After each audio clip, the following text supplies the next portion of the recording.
ప్రతిరోజు జ్ఞానం తెలుసుకుంటున్నాం. సో ఆ జ్ఞానంలో భాగంగా ఈరోజు ఒక యోగి జీవిత ప్రయాణం, ఒక యోగి యొక్క జీవిత ప్రయాణం. సో లాస్ట్ వారం వచ్చేసి మనము ఆదోని తిక్క లక్ష్మమ్మ గురించి అద్భుతంగా తెలుసుకున్నాం. ఆ లక్ష్మమ్మ తిక్క లక్ష్మమ్మ అని ఆదోని తిక్క లక్ష్మమ్మ గురించి, ఆ యోగిరాల గురించి, మహాత్మురాల గురించి అద్భుతంగా మనం సత్సంగం చేసుకున్నాం. ఈరోజు విశిష్టంగా ఒక అద్భుతమైనటువంటి యోగి పుంగవుడు, ఒక మహాయోగి.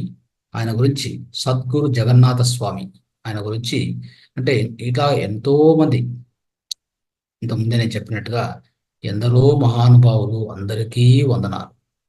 ఎందరెందరో మహానుభావులు, అందరందరికీ వందనాలు. సో ఆ విధంగా దాంట్లో భాగంగానే ఈరోజు మనం విశిష్టంగా సద్గురు జగన్నాథ స్వామి గురించి తెలుసుకోవడానికి ప్రయత్నం చేద్దాం. సో మిత్రులారా, ఈ జగన్నాథ స్వామి అనేటువంటి యోగి పుంగవుడు చెప్పాలంటే 1885 నుంచి 1974 వరకు సశరీరంగా ఉన్నారు భూమి మీద. ఇది ప్రథమంగా మనము గుర్తుంచుకోవాల్సింది. అయితే ఇక్కడ ఏం చెప్తారంటే, మానవులు 3 రకాలుగా ఉంటారు. అంటే మనం జన్మ తీసుకున్న తర్వాత మానవులు ఎన్ని రకాలుగా ఉంటారంటే 3 రకాలు. ఒకటి వచ్చేసి పుష్టి జీవులు, రెండోది మర్యాద జీవులు, మూడోది ప్రవాహ జీవులు. సరే, పుష్టి జీవులు అంటే ఎవరు అంటే, పుష్టి జీవులు అంటే ఎవరు కొంతమంది, అంటే కొంతమంది మహాత్ములు, వాళ్ళను పుష్టి జీవులు అని పిలుస్తాం. పుష్టి జీవులు అంటే అర్థం ఏంటంటే, కొందరు ఏ వేద శాస్త్రాలు చదవకుండా, ఏ సాధనలు చేయకుండా, పూర్వజన్మ పుణ్యఫలంగా, ఆ పూర్వజన్మ పుణ్యఫలం వలన దాంతోపాటు త్రికరణ శుద్ధిగా దైవానికి అంకితమై బ్రహ్మ ఈ యొక్క బ్రహ్మ విద్య వాళ్ళకు ఆటోమేటిక్గా వచ్చేస్తుంది. అంటే ఎవరు వాళ్ళకు చెప్పరు, ఎవరు కూడా వాళ్ళకు చెప్పరు. సో అలాంటి వాళ్ళు అంటే మానవ ఆకారంలో ఉన్నటువంటి దివ్యులు వేరు, మానవ ఆకారంలో ఉన్నటువంటి దివ్యులు అని చెప్పొచ్చు. దైవమే ఇటు వారిని ఏం చేస్తుందంటే పంపిస్తుంది కిందికి. అంటే మన యొక్క పరలోకంలో ఉన్నటువంటి, ఆత్మలోకంలో ఉన్నటువంటి మాస్టర్స్ వీళ్ళని కిందికి పంపిస్తారన్నమాట. అలాంటి వారిలో ప్రహ్లాదుడు, నారదుడు, ధ్రువుడు. సో వీళ్ళు ఇలాంటి వాళ్ళు అనమాట. వీరి సంఖ్య చాలా తక్కువగా ఉంటుంది. వీరి సంఖ్య ఎంత తక్కువ ఉంటుంది అంటే చాలా తక్కువ ఉంటుంది. అందుకే వీరిని ఇలాంటి ఈ యొక్క కారణ జన్ముల్ని ఏమని పిలుస్తామంటే పుష్టి జీవులు అంటాం. పుష్టి జీవులు, అది గుర్తుపెట్టుకోండి. ఇంకొంతమంది ఎలా ఉంటారంటే వేద శాస్త్రాలు వల్లిస్తూ ఉంటారు, మంత్ర జపాలు చాలా ఎక్కువ చేస్తూ ఉంటారు, అలా కాలం గడుపుతూ ఇతరులకు బోధిస్తూనే ఉంటారు, కానీ తాము మాత్రం ఆచరించరు. అర్థమైందా? ఆచరణ అనేది వాళ్ళు చేయరు. అలా చేయకుండా ఇతరులకు మాత్రం బోధిస్తూ ఉంటారు. తెలుసుకుంటారే కానీ వారి అనుభవంలోకి తెచ్చుకోరు. ఆచరణ కంటే వాళ్ళకు ఆడంబరం ఎక్కువగా ఉంటుంది. ఇటువంటి వారిలో కొందరైనా సాధన చేయగా చేయగా విశ్వాసం కొద్దిగా పెరిగి బలపడి కొంతలో కొంత వృద్ధి చెందుతారు. అంటే కొంతలో కొంత అభివృద్ధి చెందుతారు అనమాట. వీరి సంఖ్య చాలా ఎక్కువగా ఉంది, చాలా ఎక్కువగానే ఉంది. అంటే ఇప్పుడు ఎంతో మంది సాధన చేస్తూ ఉంటారు కదా, ఎంతో మందిని చూస్తూ ఉంటాం. అంటే వాళ్ళు నేర్చుకుంటారు, కొంత సాధన చేస్తారు, కొంత చేయరు. అంటే నేర్చుకున్నవన్నీ వాళ్ళు ఫాలో కారు. ఖచ్చితంగా కొన్ని మాత్రం చేస్తూ ఉంటారు. అయితే నిదానంగా, ఇప్పుడు మనం ఎలాగో ధ్యానం చేస్తూ చేస్తూ చేస్తూ మనలో అంతర పరివర్తన ఎలా తీసుకొచ్చుకుంటామో, ఇలాంటి మన అందరినీ కూడా ఏమని పిలుస్తారంటే మర్యాద జీవులు అంటారు. ఏమంటారు? మర్యాద జీవులు అంటారు. ఇంకొక రకం ఉంది, కేవలం లౌకిక జీవితం గడిపేవాళ్ళు. వీళ్ళు ప్రవాహ జీవులు. వీరు ఎలా ఉంటుందంటే వీరు వచ్చేసి ఇంద్రియ సుఖాల కోసమే బతుకుతూ ఉంటారు. ఇంద్రియ సుఖాల కోసం ప్రాకులాడుతూ ఉంటారు. భగవంతుడు ఉన్నాడని కానీ, అతని అవసరం ఉంది అని కానీ వాళ్ళు పట్టించుకోరు. అది మొట్టమొదటిగా. సర్వకార్యాలు తమ వల్లే జరుగుతున్నాయని వాళ్ళ యొక్క భావన అనమాట. అంటే నేను ఏం చేసినా నా వల్లే జరుగుతుంది, అంతా నా వల్లే అని అనుకుంటూ ఉంటారు వాళ్ళు. వీళ్ళలో అంటే కోటికొకడు భగవంతుణ్ణి లోపల స్మరిస్తూ ఉంటాడు.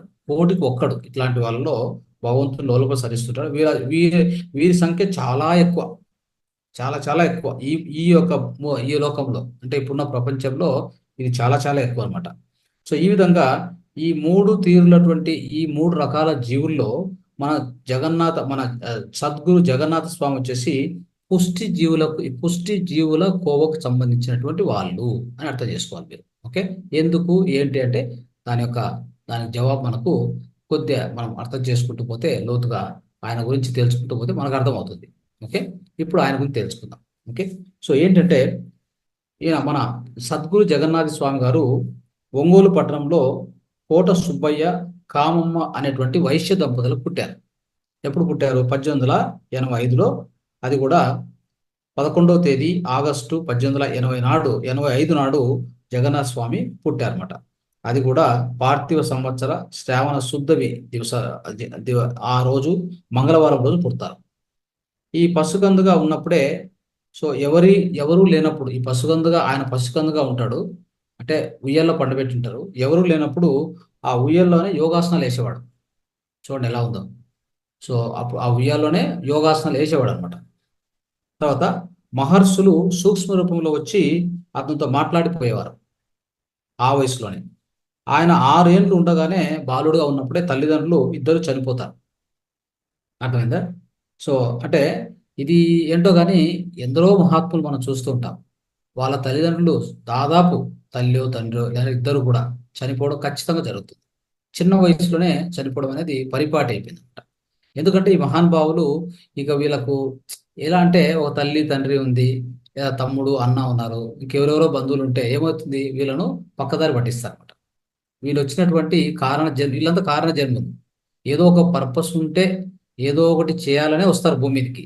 వీళ్ళు పక్కదారి పట్టకుండా ఉండడానికి మన యొక్క విశ్వం ఏం చేస్తుందంటే, ఆయనకు దగ్గరగా ఆయన బొందికి అంటే ఆ యొక్క జీవితానికి కనెక్ట్ అయినటువంటి ఎవరైనా ఉన్నా కానీ వాళ్ళందరినీ తీసుకెళ్తారు. వాళ్ళు ఎవరు, అందుకే ఈ మహాత్ములు పుడుతున్నారంటే ఖచ్చితంగా తల్లి తండ్రి ఎక్కువ కాలం బతికే అవకాశం ఉండదు. చూడండి, ఇది చాలా చాలా చాలా అందరి మహాత్ముల జీవితాలు చదివితే ఇది ఒక సామాన్యం కనిపిస్తున్నటువంటి అంశం మనకి. ఓకే, సో ఇది అర్థం చేసుకోవాలి. మనం ఇంతకుముందు కూడా ఆదోని లక్ష్మమ్మ, ఆమె జీవిత చరిత్ర చదివినప్పుడు కూడా మనం విన్నాం, అవునా కదా? సో అంటే ఆమె యొక్క తల్లి, ఆమె చనిపోవడము, తర్వాత ఈమె మళ్ళీ సో వేరే ఊర్లో పోయి అక్కడ ఉండడము, ఇలాగా. సో ఇదంతా కూడా ప్రతి చోట మనం గమనిస్తూ ఉంటాం. అదే విధంగా ఈయన ఏం చేస్తారంటే, చనిపోయాక ఇద్దరు చనిపోతారు కదా, అప్పుడు చేబ్రోలు రెడ్డిపాలెంలో దగ్గరలో ఆ ఒంగోలు దగ్గరలో చేబ్రోలు రెడ్డిపాలెం ఉంటుంది. అక్కడ వాళ్ళ మేనమామ ఆయన ఇంటికి పోయి పెరుగుతాడు. ఆ ఇంట్లో పెరుగుతాడు అనమాట. మేనమామతో పాటు చుట్టుపక్కల గ్రామాలు తిరుగుతూ బట్టలు అమ్మేవాడు ఆయన. సో ఆయన మేనమామతో తిరుగుతూ బట్టలు అమ్మేవాడు. సో అప్పుడు ఇంకోటి ఏంటంటే, ఈ బొందిలివారి మిఠాయి కొట్టుకు పోయి, ఒక బొందిలివారి మిఠాయి కొట్టు ఉండేది అక్కడ దగ్గరలో. ఆ కొట్టుకు పోయి ఈయన మిఠాయి అడిగేవాడు. ఆ రోజు ఆయనకి ఆ కొట్టు ఓనరు, ఆ మిఠాయి కొట్టు ఓనరు ఆయనకు మిఠాయి ఇచ్చాడంటే, ఆ రోజు మొత్తం మిఠాయిలన్నీ అమ్మడిపోయాడు అనమాట. ఖచ్చితంగా మొత్తం అమ్మడిపోయాడు. దాంట్లో ఏం అటువంటి డౌట్ ఉండేది కాదు. రెడ్డిపాలెంలో సుప్రసిద్ధులు పెమ్మరాజు లక్ష్మీకాంత యోగి గారని ఆయన ఒక ఆనంద ఆశ్రమం ఉండేది అక్కడ. ఆనంద ఆశ్రమం అని ఒకటి ఉండేది. ఈయన వచ్చేసి ఏం చేసేవాళ్ళంటే, ఈయన పెమ్మరాజు లక్ష్మీకాంత యోగి, ఆయన కూడా ఒక మహాత్ముడే. అయితే ఆయన 1888 నుంచి 1970 వరకు బతికారన్నమాట. అంటే ఈయన కంటే ఒక 4 సంవత్సరాల ముందు వెళ్ళిపోయారు. అయితే అక్కడ ఆనంద ఆశ్రమం అని ఉండేది. అక్కడికి వెళ్ళి ఆయనకు సేవ చేసేవారు. ఎవరు? మన యొక్క జగన్నాథ స్వామి గారు అక్కడ పోయి సేవ చేసేవారు. ఇంకోటి ఏంటంటే, జగన్నాథ స్వామి కోతి కొమ్మచ్చ ఆడుతుండగా, ఇది చూడండి ఎలాంటి ఒక, చెప్పాలంటే మిరాకిల్. ఇది ఏం జరిగిందని చెప్తాను మీకు, వినండి. ఈ జగన్నాథ స్వామి చిన్నప్పుడు అంటే ఆనందాశ్రమానికి పోయి అక్కడ సేవ చేసేవాడు కదా స్వామీజీకి, లక్ష్మీకాంత యోగికి. అయితే ఈయన కోతి కొమ్మచ్చి ఆడుతూ ఉంటాడు. ఆ కొమ్మచ్చి ఆడుతుండగా ఈ కేశవరాజ యోగీంద్రుడు అనేటువంటి ఆయన ఒక గొప్ప మహానుభావుడు అనమాట. అంటే మనకు సరిగా తెలిసినకపోవచ్చు, అప్పటికి అంటే ఎంతో మందికి ఇది, అంటే ఆయన ఒక గొప్ప మహానుభావుడు. అంటే ఆయన శరీరంలో లేడు ఆయన. అయితే సూక్ష్మ రూపంలో వస్తాడు. వచ్చి ఆకాశ మార్గాన పోతూ పోతూ ఆ చెట్టు మీద ఉన్న బాలుని అట్లే తీసుకుని శ్రీశైలం గుహల్లో దింపుతాడు. తీసుకెళ్ళి ఏకంగా శ్రీశైలం గుహల్లో దింపుతాడు. అక్కడ మహర్షులంతా ఈయనకు పరకాయ ప్రవేశం నేర్పిస్తారు. పరకాయ ప్రవేశం అంటే మహావిద్య నేర్పిస్తారు. సో త్రిమూర్తులు ప్రత్యక్షమై ఏం చెప్తారంటే, మానవ లోకంలో నువ్వు దేవాలయాలు నిర్మించవయ్యా, భక్తి ప్రచారం చేయవయ్యా అని ఆదేశిస్తారు ఆయనకి అక్కడ ఆ గుహల్లో, శ్రీశైలం గుహల్లో. తర్వాత జగన్నాథ స్వామితో ఆడుకుంటున్న పిల్లలు ఉన్నారు కదా, వాళ్ళు చెప్తారన్నమాట, ఆయన చెట్టు పై నుంచి అట్లే మాయమైపోయాడు అని చెప్పి లక్ష్మీకాంత యోగి చెప్తారు. చెట్ల పైన ఉంటాడు, అట్లే మాయమైపోయాడు అని చెప్తారు. సో అలాగా లక్ష్మీకాంత యోగి చెప్తారు. కొన్ని దినాల తర్వాత జగన్నాథ స్వామి తిరిగి తిరిగి వస్తాడు. వచ్చి పొర్లు దండాలు పెట్టుకుంటూ ఓ చోట ఆగిపోతాడు. ఆగిన చోట ఆంజనేయ స్వామి టెంపుల్ కట్టమని చెప్పి గురువుకి కోరుకుంటాడు. అంటే ఈ లక్ష్మీకాంత యోగికి కోరుతాడు. అంటే ఆయన వాళ్ళకి తెలుస్తుంది, పొర్లు దండాలు పెడుతూ ఆడ ఆగుతాడు కదా. ఆగడం అంటే అక్కడ ఏదో ఒక మహానుభావుడు, ఒక గొప్ప యోగి ఏదో ధ్యానం చేసింటాడు అనమాట. అందుకు ఇక్కడ కట్టండి ఒక ఆంజనేయ స్వామి టెంపుల్ అని చెప్పి మన యొక్క లక్ష్మీకాంత యోగి గారికి చెప్తారు. అదే విధంగా వాళ్ళు కూడా ఆంజనేయ స్వామి టెంపుల్ కట్టిస్తారు. సో అలాగా జరిగిపోతుంది. ఇంకోటి, నల్లపాడులో నరసింహస్వామి కొండపై శివకేశవులు ప్రత్యక్షమై జగన్నాథ స్వామికి యోగ విద్యా ప్రచారము, మంత్రోపదేశాలు చేయవలసిందిగా ఆదేశిస్తారు. అలాగా అంటే ఇంకొక స్వామి ప్రత్యక్షమై ఈయనకు అలా చెప్తారన్నమాట. అప్పుడు జగన్నాథ స్వామి ఏం చేస్తారంటే ఎల్లూరు, మంచాల, చేబ్రోలు, బ్రాహ్మణ కోడూరు అన్ని ఊర్లలో తిరుగుతూ భక్తి యోగము ప్రచారం చేస్తూ పోతారనమాట. అలాగ జరుగుతుంది. ఓకే. సో ఇలాగా జగన్నాథ స్వామి యుక్త వయసుడు కాగానే చెంచమ్మతో వివాహం జరుగుతుంది. చెంచమ్మ అనే ఒక మహిళతో వివాహం జరుగుతుంది. కానీ ఆమె కొద్ది రోజుల్లో చనిపోతుంది. తర్వాత కోటి రత్నమ్మతో, అంటే ఇంకొక ఆమె కోటి రత్నమ్మతో రెండవ పెళ్లి జరుగుతుంది. అర్థం చేసుకోండి. తర్వాత జగన్నాథ స్వామి రాజయోగి వలె గృహస్థ ఆస్తం కూడా గడుపుతాడు. అయితే 23వ ఏట సీతమ్మ అనే బిడ్డ పుడుతుంది. ఎవరికి? కోటి రత్నమ్మకు పుడుతుంది. ఓకే, 23 ఏట పుడుతుంది. కోటి రత్నమ్మను 21 ఇండ్ల భిక్ష చేసుకొని బ్రతకమని చెప్పి జగన్నాథ స్వామి ఆనందాశ్రమం చేరుకుంటాడు. అంటే అప్పుడు ఏం చెప్తాడంటే, ఈ కోటి రత్నమ్మకి ఏం చెప్తాడంటే, సీతమ్మ అనే బిడ్డ ఉంది, కరెక్టే, నువ్వు పని చేయి, 21 ఇండ్లు అడుక్కొని ఆ భిక్షం తెచ్చుకొని నువ్వు బతుకు, నేను ఆనందాశ్రమానికి వెళ్ళిపోతాను చెప్పి ఆనందాశ్రమానికి వెళ్ళిపోతాడు. ఆనందాశ్రమం అంటే ఎవరు? లక్ష్మీకాంత యోగి ఆశ్రమంకి వెళ్ళిపోతాడు. సో ఒక ఏడాదికే కోటి రత్నమ్మ చనిపోతుంది. రెండవ భార్య కూడా చనిపోతుంది. అప్పుడు గురువుల ఆదేశం మేరకు సీతమ్మని తీసుకొని జగన్నాథ స్వామి బాపట్ల చేరతాడు. బాపట్లలో బొమ్మిశెట్టి సుబ్రహ్మణ్యం, శేషారత్నం దంపతులు జగన్నాథ స్వామికి భిక్ష వేసేవారు. ఓకే. బాపట్ల భక్తులు ఒకసారి కలశ పూజలు చేసి పెద్ద ఎత్తున అన్నదానం ఏర్పాటు చేసి వడ్డిస్తా ఉన్నారు. అక్కడ ఒక అన్నదానం చేస్తుండగా ఆ భక్తులు చేస్తుండగా కారు మేఘాలు కమ్ముకుంటాయి. పైన మేఘాలు భయంకరంగా కమ్ముకుంటాయి. వర్షం కురిస్తే మొత్తం చేసిన ప్రయత్నం అంతా చెడిపోతుంది. అందరూ భయపడుతూ ఉంటారు. అప్పుడు జగన్నాథ స్వామి ఆ మేఘాలను ఉద్దేశించి పొమ్మని చెప్తాడు, వెళ్ళిపోండి అని చెప్తాడు. అవి చెల్లా చెదరైపోయి ఆయన మహిమ గలటువంటి వ్యక్తి అని చెప్పి అందరూ ఆయన యొక్క మహిమకు పరవశులైపోతారు. అందరికీ అర్థమవుతుంది. ఇలాగా జరుగుతూ ఉంటుంది. సో బొమ్మిశెట్టి సుబ్రహ్మణ్యం దంపతులు తదితర భక్తుల కోరిక కోసము జగన్నాథ స్వామి ముందుగా ఏం చేస్తారంటే దక్షిణ దేశ యాత్రలు, దాని తర్వాత ఉత్తర దేశ యాత్రలకు వెళ్ళిపోతారు. అంటే అందరూ కలిసి వెళ్తారన్నమాట. త్రివేణి సంఘంలో భక్తులతో కర్మాభిషేకాలు చేయించేవారు.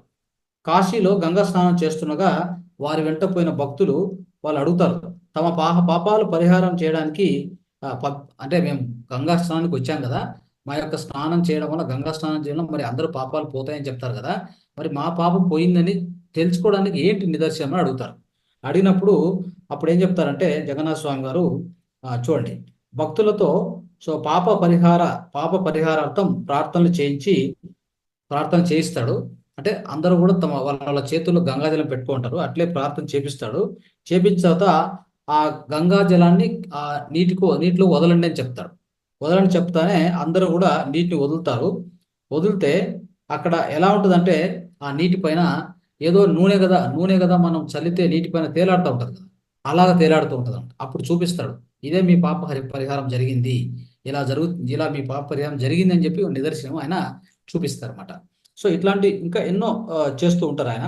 సో ఖచ్చితంగా.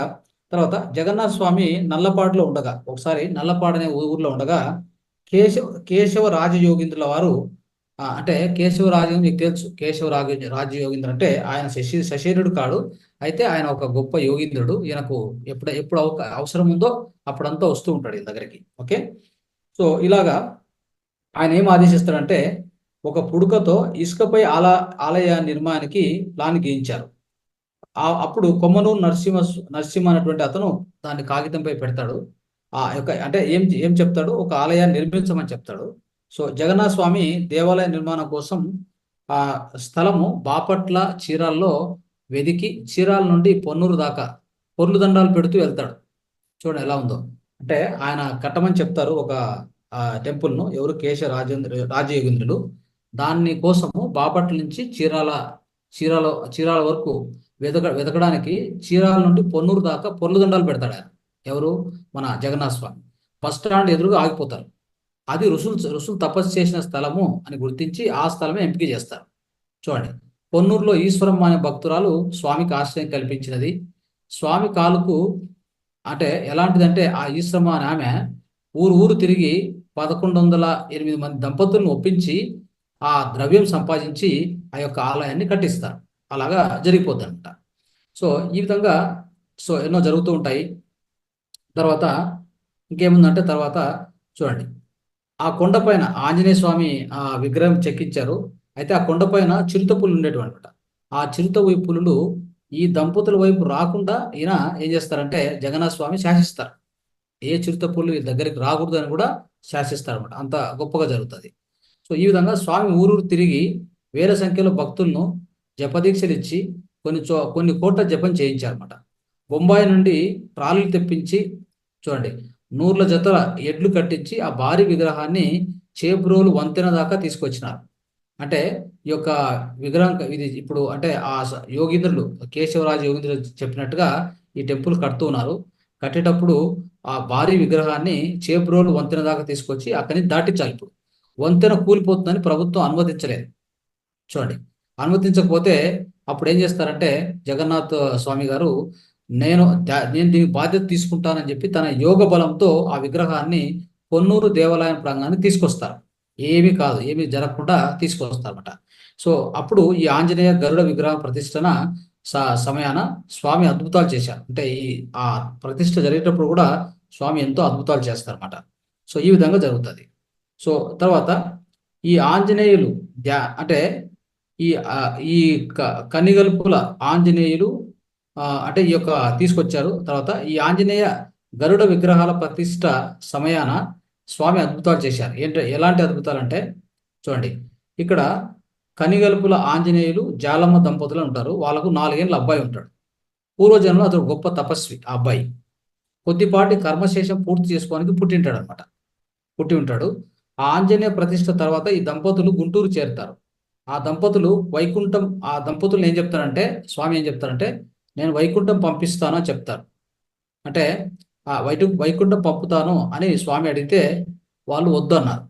స్వామి ఆ దంపతుల పుణ్యఫలం వలన, అంటే ఆ టెంపుల్ దానికి అంతటి వాళ్ళు సాయం చేయడం వలన వారి అబ్బాయికి దార పోయించి వైకుంఠం పంపించి, అంటే ఎలా పంపిస్తారంటే, వాళ్ళని పంపించే బదులు వాళ్ళ అబ్బాయి యాక్చువల్గా శేష జీవితం అంటే కొద్ది కాలం కోసం ఇక్కడికి వచ్చాడనమాట. యాక్చువల్ చెప్పాలంటే ఆ అబ్బాయి చనిపోవాలి.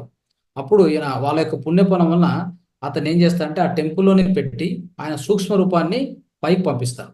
అంటే అతని సూక్ష్మ రూపం ఆంజనేయాలంలో ఉండినట్లు చేసి స్వామి జాలమ్మ చేత ఆ విధంగా, అంటే ఆ అబ్బాయిని వైకుంఠం పంపిస్తారు. సూక్ష్మ శరీరం అక్కడే, అంటే ఆయన దేహం అక్కడే ఉంటుంది, ఆ అబ్బాయి దేహం.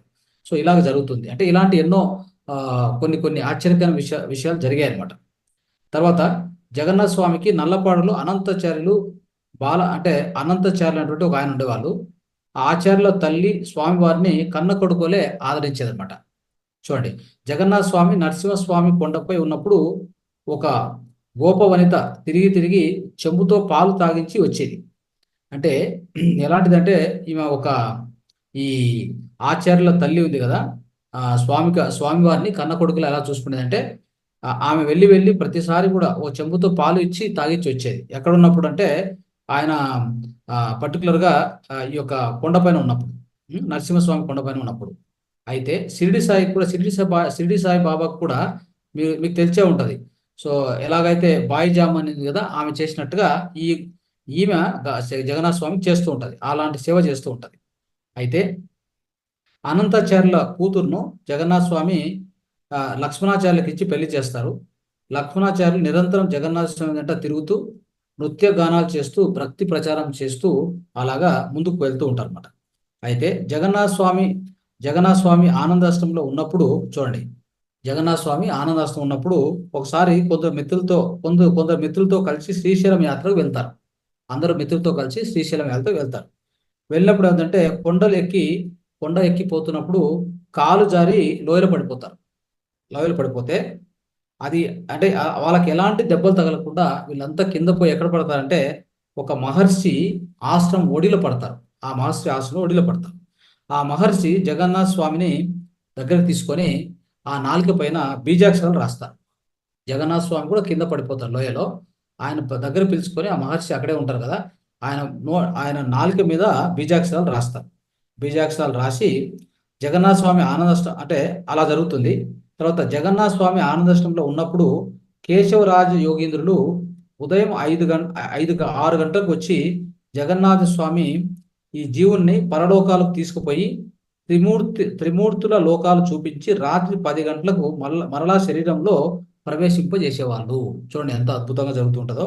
సో అంటే ఆ జగన్నాథ స్వామి ఆనందాశ్రమం ఉన్నప్పుడు ఈయన ఈ కేశవేంద్ర మన యొక్క ఈ కేశవరాజ యోగీంద్ర ఈయన వచ్చి 6 గంటలకు వచ్చి ఆయన తీసుకెళ్ళి ఆ దేహంలోంచి తీసుకెళ్లేవాడు. ఆ దేహంలో ఉండేవాడు కాదనమాట. తీసుకెళ్ళి మరల పరలోకాలకు తీసుకెళ్ళి త్రిమూర్తుల దగ్గరికి తీసుకెళ్ళి మళ్ళీ తిరిగి సో రాత్రి ఒక 6 గంటల సమయంలో మళ్ళీ శరీరంలోకి ప్రవేశపెట్టేవాడు. ఇలా చేసేవాడు అనమాట. సో ఈ విధంగా జరుగుతుండేది. తర్వాత నల్లపాడు నరసింహస్వామి కొండపై తిరుగుతుండగా కేశవరాజు జగన్నాథ స్వామి పొట్టను తమ గోరుతో చీల్చి పొట్టలో గొట్టం వంటి ఒక నరం పెట్టి మూసివేసేవారు. అంటే ఆ నల్లపాడు ఆ యొక్క నరసింహస్వామి ఆ యొక్క కొండపై తిరుగుతుండగా కేశవరాజ స్వామి వచ్చి జగన్నాథ స్వామి పొట్ట అంటే ఈ స్వామీజీ పొట్టను ఓపెన్ చేసి ఆ లోపల గొట్టం పెట్టి అంటే గొట్టం లాంటి ఒక నరం పెట్టి మూసేవాడు అనమాట. అప్పటి నుండి జగన్నాథ స్వామికి ఏమైతుందంటే ఈ పరకాయ విద్య అతి సులభం అయిపోయిందంట. పరకాయ విద్య అతి సులభం అయిపోతుంది ఇంకా. అప్పుడు జగన్నాథ స్వామి చూడండి, జగన్నాథ స్వామికి కేశవరాజు ఒక చెట్టును చూపించి చెప్తాడు. ఏమంటాడంటే, నాయన దీని ఆకులు తింటే నీకు ఆకలి దప్పులు ఉండవు అని చెప్పేస్తాడు. దాని ఆకులు తినిపోయి నీకు ఎలాంటి ఆకలి దప్పులు ఉండవు అంటే ఆకలి కాదు దప్పిక కాదని చెప్తాడు. ఆ ఆకులు తినడం వలన జగన్నాథ స్వామి 2 నెలలు తిండి తీర్థాలు లేకుండా ఉండేవాడు. 2 నెలలు కంటిన్యూస్గా. సో ఈ విధంగా జగన్నాథ స్వామి చెట్టెక్కి ఆడుతుండగా ఒక కొమ్మ నుండి అంటే చెట్టెక్కి ఆడుతూ ఉంటాడు జగన్నాథ స్వామి. ఒక కొమ్మ నుండి ఇంకొక కొమ్మకు దూకడం, దాన్ని పూరకం అంటాము. చిటారు కొమ్మకు పోయి మళ్ళా ఎగురుతుండగా కుంభకం అంటాము. క్రింది కొమ్మకు దూకుతుండగా దాన్ని రేచకం అంటాము. సో ఇలా చేయటము కేశవరాజు గారు నేర్పిస్తారు. ఆ యోగీంద్రులు ఈయనకు నేర్పిస్తారు. సో ఇలాగా అంటే ప్రహ్లాదుని కొండలపై నుండి దొర్లించినట్లు జగన్నాథ స్వామిని కేశవరాజు దొర్లించేవారు. కొండలపైని దొర్లించేవారు. అయితే ఈ చూసేవాళ్ళు అల్లాడిపోయేవారు, కానీ స్వామికి దెబ్బలు తగిలేటివి కావు. చూడండి ఎలా ఉందో. ఇలా జరిగేదన్నమాట. సో ఇంకోటి, తెనాలి తాలూకా వల్లభాపురం వాసి అల్లమ ప్రభు కేశవరాజుకి అనన్య భక్తుడు. ఈ కేశవరాజు అనేటువంటి యోగీంద్రులకు అల్లమ ప్రభు అనేటువంటి ఒక ఆయన అనన్య భక్తుడు అనమాట. జగన్నాథ స్వామి ఉప్పుకొండూరులో ఈ జగన్నాథ స్వామి ఉప్పుకొండూరులో ఉన్న అమర రాధాకృష్ణమూర్తి వాళ్ళ ఇంట్లో భజన చేస్తూ ఉంటాడు. పూజ కోసం పూలు తెస్తామని అల్లం ప్రభు ఆ గ్రామం చివరిలో ఉన్న తామర పూలు కోయనికి పోయింటాడు అనమాట. చెరువు మధ్యలో దట్టంగా వ్యాపించినటువంటి ఆ చెరువు మధ్యలో ఆ నాచు తీగల్లో చిక్కుని పోయి మునిగిపోతాడు. మునిగిపోయినప్పుడు వెంటనే ఒక జాలరు వచ్చి అతన్ని రక్షిస్తాడు అనమాట. అల్లం ప్రభుని రక్షిస్తాడు. ఆ జాలరు ఎవరు అని చూస్తే ఆయనే జగన్నాథ స్వామి వచ్చి ఆ అల్లం ప్రభుని రక్షించింటాడు. అలాగా అల్లం ప్రభు గుర్తిస్తాడు అనమాట. సో రాధాకృష్ణమూర్తి దంపతులు ఈ కాలభైరవ అటువంటి ఆ టెంపుల్ కట్టించి ఈ రాధాకృష్ణమూర్తి లక్ష్మకాంతమ్మ చనిపోతే జగన్నాథ స్వామి ఆమెకు కర్మాభిషేకం చేయించి కేశవరాజు గారికి చెప్పి మోక్షం ఇప్పించారన్నమాట. అలా జరిగింది. ఈ విధంగా ఇలా అంటే మనం చూస్తూ ఉంటే వాళ్ళ జీవితాల్లో జరిగినటువంటి ఆశ్చర్యకరమైన విషయాలు మనకే అంటే వాళ్ళు చదువుకున్నారు, ఏమైనా ఎక్కడైనా విద్య నేర్చుకున్నారా? ఎలాంటి విద్య నేర్చుకోలేదు, ఎలాంటి చదువు మనలా గొప్ప గొప్ప చదువులు చదవలేదు. అయితే కూడా ఇలాంటి యోగత్వం ఈ చెప్పాలంటే ఇంత అద్భుతమైనటువంటి జ్ఞానము, అద్భుతమైన శక్తులు ఎలా వస్తాయంటే అది పూర్వజన్మ సుకృతం. ఒకటి అర్థమైందా? పూర్వజన్మ సుకృతం అనేది మనం గుర్తుపెట్టుకోవాలి. సో ఇలాంటి ఇంకా కొన్ని మనం చెప్పుకుంటే చూడండి. సో పొన్నూరు వాసి మద్దుల సుబ్బారావు భార్య వెంకటరత్నమ్మకు కడుపులో బాగా బలిసి అంటే ఒక ఒక గడ్డలా కట్టి రక్తం గడ్డ కట్టిపోయింటది. ఆపరేషన్ చేసినా బతకదని చెప్పి డాక్టర్లు చెప్తారు. ఆమె స్వామిని ఆశ్రయిస్తే ఆమె మరిది రాములు చేస్తుండిన 6 మాసాల తపస్సును ధారపోయించి దుష్ట రక్తం బయటికి పంపించి స్వామి వెంకటరత్నము బతికించారు. చూడండి, 1930 నాటి సంఘటన ఒకటి ఉంది. మద్దుల సుబ్బారావు తమ్ముడు రాములను జగన్నాథ స్వామి బొమ్మిశెట్టి సుబ్రహ్మణ్యంతో చీరాలలో జరిగే భజనకు తమతో రమ్మని చెప్తాడు. అప్పటికి 4 దినాల నుండి సుబ్రహ్మణ్యం తీవ్ర జ్వరంతో ఉపవాసంలో ఉంటాడు. జ్వరం తగ్గిస్తే వస్తావా అని స్వామి అడుగుతాడు. స్వామి సుబ్రహ్మణ్యం అప్పుడేమంటే అలాగనే కానీ అని స్వామి అంటాం. స్వామి ఏం చేస్తారంటే ఈ సుబ్రహ్మణ్యానికి ఈ భ్రూమధ్యంలో బొటనవేలు పెట్టి నొక్కుతాడు. తక్షణమే జ్వరం తగ్గిపోతుంది. ఆకలి వేస్తుంది. నీవు భోజనం చేసి నేను రాములు స్టేషన్లో ఉంటాము, అక్కడికి రమ్మని చెప్తాడు సుబ్రహ్మణ్యం. అలాగే అని చెప్తారు. స్టేషన్లో రాములు స్వామి ఈ స్టేషన్కు వెళ్తారు. ఎవరెవరు? రాములు వెళ్తాడు, స్వామి వెళ్తారు.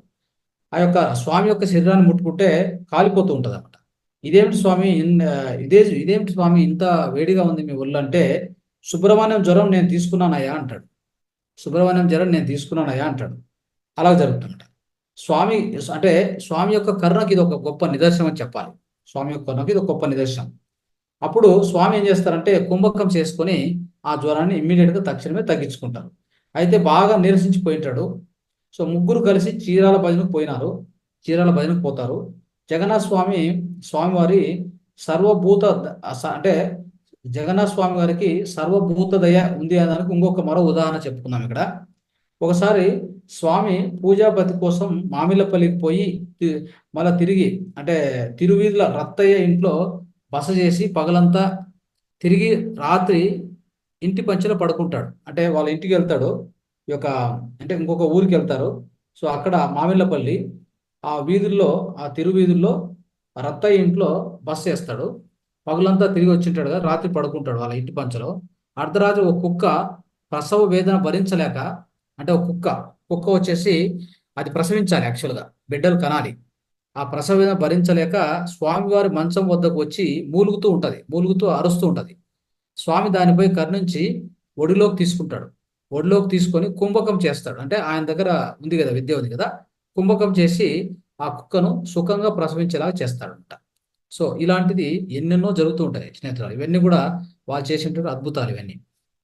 ఒకసారి జగన్నాథ స్వామి గ్రామాంతరం పోతూ మార్గ మధ్యంలో కూర్చుంటాడు. ఒక వేరే ఊరికి పోతూ ఒక మధ్యలో కూర్చుంటాడు. ఆ దారిన పోయే ఒక బాటసారిని పిలిచి ఒక రూపాయి ఇస్తావా అని అడుగుతాడు. ఆ బాటసారి రూపాయి ఇవ్వటం ఇష్టం లేక ఇవ్వనని చెప్పలేకే అట్లాగే ఉంటే స్వామి అతన్ని పోయిరమ్మన్నారు. అతడు బస్టాండ్కు పరిగెత్తాడు. అతడు ఎక్కవలసిన బస్సు వెళ్ళిపోయింది. తనను అనవసరంగా ఆపి బస్సు వెళ్ళిపోయేటట్లుగా చేసినందుకు స్వామిని గురించి ఆ బాటసారి ఒక రకంగా తక్కువగా భావిస్తాడు. అయితే ఇంతలోనే కొద్ది దూరం పోయాక తాను ఎక్కవలసిన బస్సు ఒక 6 మైళ్ళ దూరం పోయి అక్కడ బోల్తబడి అందరూ చనిపోతారు. ఇది తెలిసి ఆ మహాత్ముని మూలంగానే నేను కొద్దిగా లేట్ అయ్యి నా మరణం తప్పించుకున్నానే అని చెప్పి స్వామి వద్దకు తిరిగిపోయి 10 రూపాయలు ఇవ్వడానికి చూస్తాడు, ప్రయత్నం చేస్తాడు. స్వామి నవ్వి ఆ డబ్బు తీసుకోలేదు. మళ్ళీ ఇలాగా ఇంకోటి జగన్నాథ స్వామి పరకాయ ప్రవేశం చేయడానికి జగన్నాథ స్వామి ఏం చేసేవాళ్ళంటే ఒక రూమ్లోకి పోయి పరకాయ ప్రవేశం చేసేవాళ్ళు. ఆయన శరీరం వదిలి ఇంకొక శరీరంలో ప్రవేశించేదన్నమాట. ఆయన ఒక ఆత్మలోకి ఇంకొక శరీరంలోకి ప్రవేశం చేసి అదే పరకాయ ప్రవేశం. అది చేయడానికి ఏం చేసేవాడంటే అంశను వదిలేవాడు. ఆయన చేసేటప్పుడు అంశ ఉంది కదా, అంశను వదిలేవాడు అనమాట. సో అట్లా వదిలేవాడు. కాకినాడలో ఒక దురంకారి ఒక వ్యక్తి ఏం చేస్తాడంటే, ఏం చేస్తాడు ఈ స్వామీజీ లోపల పోయి ఆ గదిలో అని చెప్పి తొంగి చూడడానికి ప్రయత్నం చేస్తాడు. అప్పుడు ఆ ఘటనలో ఏమవుతుందంటే ఆయన పరకాయ ప్రవేశం చేస్తున్నప్పుడు చూడడానికి ఆ వ్యక్తి పోతాడు కదా, తొంగి చూడడం ఏదో చేస్తాడు ఆ రూమ్లోకి. ఆ అత్యధికమైన ప్రకాశంతో అతని కళ్ళు దృష్టి వెళ్ళిపోతుంది. ఆ దృష్టి కనపడకుండా తయారవుతుంది. అలాంటి విషయం జరిగింది అనమాట. ఈ విధంగా జగన్నాథ స్వామి దివ్య కోటేశ్వరమ్మ వారింట్లో 21 ఏళ్ళు ఉండేవాడు. 21 ఏళ్ళు వాళ్ళ ఇంట్లో ఉండేవాడు. స్వామి కోటేశ్వరమ్మకు యోగం నేర్పించాడు. కళ్ళు పోతే కళ్ళు వచ్చేటట్టు చేస్తాడు. సో ఆ, ఈమె సో అంటే ఈమెకు అలాంటి సహాయం చేస్తాడు. తర్వాత గుడివాడ భావనారాయణ గారి అబ్బాయి 14 ఏళ్ళు వయసు వచ్చే వరకు కూడా అన్నం తినలేదు, మాటలు రాలేదు. వారు స్వామిని ఆశ్రయిస్తే మాటలు వచ్చాయి, అన్నం తిన్నాడు. తర్వాత గరుడ విగ్రహానికి డబ్బు అతనే దానం ఇస్తాడు. ఆ విధంగా పొన్నూరు ఈశ్వరమ్మ, దివ్యల కోటేశ్వరమ్మ కలిసి తుంగభద్ర కాలువ పక్కన స్వామి ఆదేశంతో విగ్రహ ప్రతిష్ఠం చేశారు. జగన్నాథ స్వామి ఒకసారి చందవోలుకు పోయి వెంకటేశ్వర్ల ఇంటి ముందు అరుగుపై కూర్చుంటాడు. కానీ ఎవరు పలకరించలేదు. తాడేపల్లి రాఘవనారాయణ శాస్త్రులు గారది గమనించి వెంకటేశ్వర్ని పిలిచి స్వామికి దాహమైన ఇవ్వనందుకు మందలించాడు. వెంకటేశ్వర్లు స్వామిని తమ ఇంట్లో 3 దినాలు ఉంచుకొని భజన కాలక్షేపాలు చేయిస్తారు. అక్కడ నుండి స్వామి బాపట్లకు పోయి అమ్మవారి గుడిలో భజన చేశారు. బాపట్లో బొమ్మిశెట్టి సుబ్రహ్మణ్యము తనకు భగవద్గీత నేర్పియమని అడుగుతాడు. స్వామిని ప్రార్థిస్తాడు. సో ఆ విధంగా జరుగుతుంది. అది ఆయన ఒక మహిమ చేయడం వలన ఆయనకు తెల్లవారేసరికి ఆ సుబ్రహ్మణ్యం శాస్త్రికి భగవద్గీత వచ్చేస్తుంది. అక్కడ ఏదో ఒక చిన్న మహిమ చేస్తారన్నమాట. ఓకే, సో ఇలాగా ఎన్నో జరుగుతుంటాయి మిత్రులారా. తర్వాత ఈ భక్తులు జగన్నాథ స్వామికి ఏటేటా ఆరాధోత్సవాలు జరిపేవారు. ఏమైంది? భక్తులు జగన్నాథ స్వామికి ఏటేటా ఆరాధనోత్సవాలు జరిపేవారు. అందరూ జయంతులు వర్ధంతులు జరుపుకుంటుంటే మీరెందుకు స్వామీజీ ఈ యొక్క ఆరాధన ఉత్సవాలు జరుపుకుంటారా అని అడుగుతాడు ఒక భక్తుడు. అప్పుడు అంటాడు, ఆరాధన అంటే అర్థం ఏంటంటే ఆ అంటే ఆత్మ, రా అంటే రాముడు, ధన అంటే ధనం, అనగా ఆత్మారాముడనే ధనం సంపాదించాము కనుక మాకు ఆరాధనే సరైనది అని సమాధానం చెప్తారు. చూడండి. తర్వాత బాపట్ల జగన్నాథ స్వామి వారికి ఆతిథ్యం ఇచ్చిన ఈ బాపట్లలో మన జగన్నాథ స్వామి గారికి ఇంట్లో పెట్టుకుని ఆతిథ్యం ఇచ్చినటువంటి బొమ్మిశెట్టి సుబ్రహ్మణ్యం శేషారత్నం దంపతులు స్వామివారికి మంచి భక్తులు. ఈ దంపతులకు అనసూయ అనే అమ్మాయి ఉండేది. అందరూ ఆమెను సుజన అని పిలిచేవారు. పూర్వజన్మలో గొప్ప తపస్సు అంట ఈ అమ్మాయి. సో అయితే కర్మశేషం పూర్తి చేసుకోవడానికి మరలా జన్మించిందంట ఆ అమ్మాయి. ఇవన్నీ స్వామి చెప్పిందే ఇవన్నీ కూడా. శేషారత్నము నిరంతరము జపధాన్యాల్లో, అంటే ఈ అమ్మాయి ఏం చేసేదంటే నిరంతరం జపధాన్యాల్లో నిమగ్నమై ఉండేది అనమాట ఈ అమ్మాయి. తర్వాత 9 ఏళ్ల సుజని అతిథి అభాగ్యులకు కావాల్సిన సౌకర్యాలు సమకూర్చి సేవ చేస్తూ ఉండేది ఈ అమ్మాయి. సుజని తమ్ముడు ఓంకారం అని ఉండేవాడు. అతడు కూడా పూర్వజన్మలో మహాయోగి. ఈ అక్క తమ్ముడు ఒకేసారి తీవ్రంగా జబ్బు పడతారు. అప్పుడు వారి వయస్సు క్రమంగా 14 సంవత్సరాలు 10 సంవత్సరాలు. జగన్నాథ స్వామి ఏం చేస్తారంటే సుజనకి మోక్షం ఇప్పిస్తాడు, ఓంకారము రక్షిస్తాడు. అంటే సుజన అనే అమ్మాయిని పైకి పంపిస్తారు. అంటే ఆమె దేహం వచ్చి త్యాగం చేస్తుంది, వెళ్ళిపోతుంది. ఆమెకు మోక్షం ఇస్తాడు, ఆ అబ్బాయిని కాపాడతాడు. సో ఆ అబ్బాయి రక్షించబడతాడు. 1957లో ఈ ఓంకారమైన అబ్బాయి వివాహం చేసుకుని స్వామివారి అనుగ్రహంతో సుఖజీవనం గడుపుతూ స్వామి కార్యక్రమాలు అన్నింటిలో పాల్గొంటూ గొప్ప సేవ చేశాడు అనమాట అబ్బాయి. అంటే ఈ జగన్నాథ స్వామి మరలా ఆయన చనిపోయే 1974 వరకు, అంటే ఆ సంవత్సరం వరకు కూడా, ఆ సంవత్సరం అంటే మన జగన్నాథ స్వామి ఎప్పుడంటే మళ్ళీ మంగళవారం రోజే చనిపోయింది కూడా. మళ్ళీ ఆయన దేహం త్యజించింది కూడా ఆనంద సంవత్సరము భాద్రపద బహుళ నవమి మంగళవారము 10వ తేదీ 10వ తారీఖు 9వ నెల 1974 నాడు శరీరము చాలిస్తాడనమాట. సో ఈ విధంగా లక్ష్మీకాంతమ్మ స్వామి నిలయానికి అధ్యక్షురాలుగా ఉంటుంది.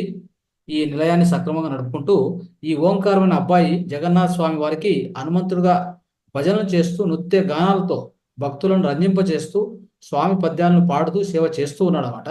సో ఇలాగ జరుగుతుంది ఏటేటా. సో ఈ బహుళ నవమి నాడు జగన్నాథ స్వామి వారికి ఆరాధోత్సవాలు వైభవంగా జరుగుతుంటాయి.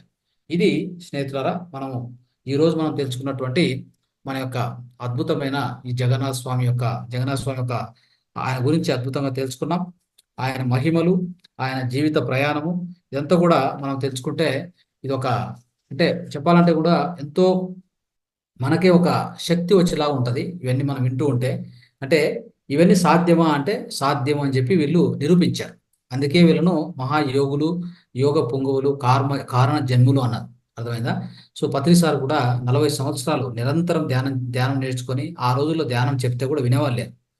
అంటే ఎందుకు పోవే మాకు ధ్యానం, ఇప్పుడేం అవసరం దీంతో అని ఎవరు వినేవాళ్ళు కాదు. కానీ ఆ యొక్క పట్టు వదలని ఆ పట్టు పట్టు పట్టనేలా, పట్టు బిగేనేలా, పట్టు బిడవరాదు అని చెప్పి ఆ యొక్క అద్భుతంగా ఆ పట్టుదలతో సార్ చేసిన ప్రయత్నంతో మనందరం ఇక్కడ ఈ విధంగా మనం ధ్యానం నేర్చుకున్నాం. అలాగనే ప్రతి మహానుభావుడు కూడా వాళ్ళంతా కారణ జన్ములు. వాళ్ళు కిందికి వచ్చారంటే వాళ్ళు చేయవలసిందే చేస్తారు. చేయకూడదు ఏది చేయరు. ఏది కూడా ఆసక్తి ఉండదు. చేయవలసినటువంటి చేసి వాళ్ళ యొక్క తిరిగి వాళ్ళ యొక్క ఆత్మలోకాలకు అంటే ఆ యొక్క పరలోకాలు, ఆత్మలోకాలకు వెళ్ళిపోతారు. సత్యలోకాలకు వెళ్ళిపోతారు. ఇది ఈరోజు మనము అద్భుతంగా సత్సంగంలో తెలుసుకున్నాం. దాని అంతటి కూడా ఇంతవరకు మీరు విన్నందుకు మీ అందరికి కూడా ధన్యవాదాలు.